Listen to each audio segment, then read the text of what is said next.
breech-charged bombardetta. And the technology for that cannon comes out of the 1380s and early 1400s. Now, the primary difference between a medieval cannon such as ours and a state-of-the-art modern cannon like we have on display here is how you load it. A muzzle loading cannon like this, everything is loaded through the front of the gun. Your charging powder, your wadding, and your cannonball in that order.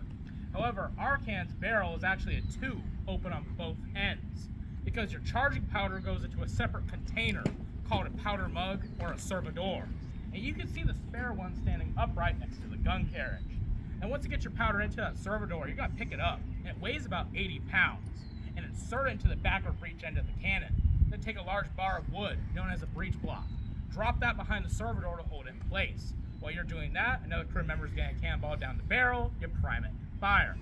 Now, one advantage of our little cannon with a range of 1 mile is going to have over a cannon like this with a range of 2 miles is going to be reload time. This cannon would have been incredibly powerful. In its heyday, it could have shot a 9-pound cannonball up to 2 miles relatively accurately. Pretty impressive. However, because it is cast, you have to swab out the barrel after every shot with a wet sponge to extinguish any burning embers, unless you blow yourself up. I'm sure they wanted to avoid that. So because of that, it took about 1.5 to 2 minutes to reload this style of cannon. So it was incredibly powerful, but slow to reload. Our cannon is basically the opposite. It would have had 4 or 5 of those servidors assigned to it. That means that every time the cannon is fired, the expended servidor can be removed and a fresh one inserted in its place. That means that a well-trained crew of 5 can achieve a sustained rate of fire on average of 2, maybe 3 shots per minute. And for the 16th century, it's pretty impressive. Now, originally our bombardetta was designed to fire stone shot, typically made of polished granite or marble. However, by 1565, they had largely graduated to iron shot. Now, folks, I'm going to demonstrate something for you, but I'm just going to give you a heads up. This could possibly be the most exciting part of your entire week right here. Wow. Yeah, I'll give you a second to catch your breath. Okay, it's not a shell. It's not gonna blow up. There's no fragmentation to it. It's just a 6-pound solid iron cannonball that goes flying through the air, looking to punch a hole through something. Now back to Pedro Menendez. Just like a lot of the other weapons he brought over here, these cannons were very outdated. Nobody in Spain had seriously used bombardettas for military service since the 1540s. But Pedro Menendez took advantage of the low price and brought 20 guns over here to fortify the beach behind me. Pedro Menendez was a very experienced soldier. He was well aware of the shortcomings of his weapons relative to his enemies, and he knew how to make the terrain work to his advantage. That's probably why he chose this field you are now sitting on that found St. Augustine, and it's because of the waterway behind me, the Matanzas Inlet. In 1565, the inlet is nothing like we have today. Today, thanks to the Army Corps of Engineers dredging out the new inlet in the 30s, it's a straight shot north to the Atlantic Ocean. Back in 1565, however, the inlet actually ran 3 miles down the east side of Anastasia Island and flowed from south to north. At low tide, a sandbar blocked the entrance to it. At high tide, it's only 9.5 foot deep. So there's no way a large warship carrying these powerful cannons could come in here and bombard us. We're safe. They would have to anchor 3 miles offshore, well out of their 2-mile range. But it gets better. Because of the terrain, the only way to really attack St. Augustine is from the water. But since you can't get your warships in here, you have to use much smaller craft.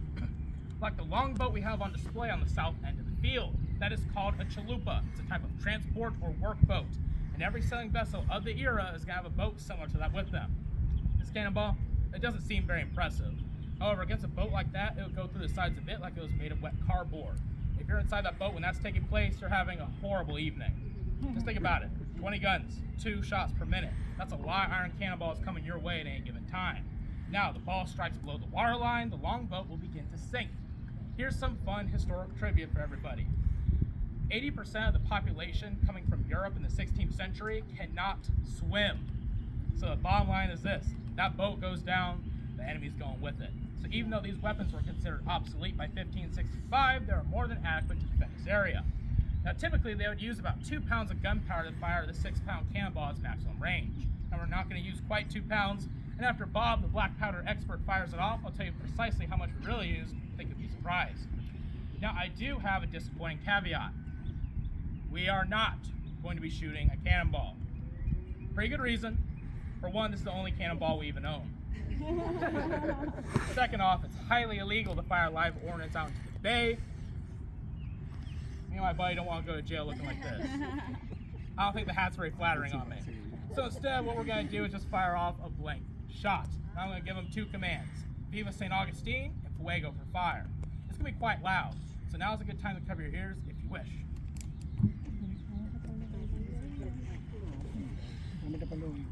Listos!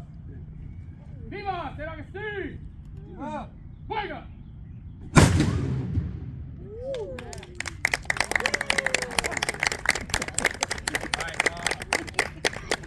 Guess what? Instead of 2 pounds of powder, what you just heard was a mere 2 ounces. That's a low tube right there.